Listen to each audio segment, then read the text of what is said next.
je Šiša a 3 je Luna. Takže, aby sme to tak ako rozoznali.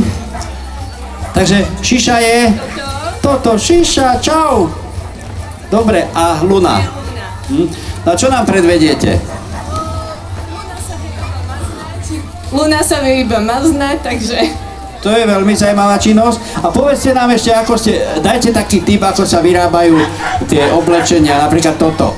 To je zo starého detského svetra a zo starej sukničky, zo second handu.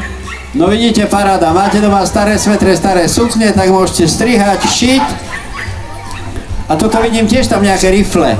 Boli pôvodné, no vidieť, no výborne. A čielko detské.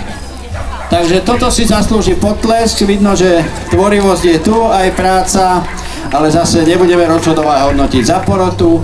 Ďakujeme pekne.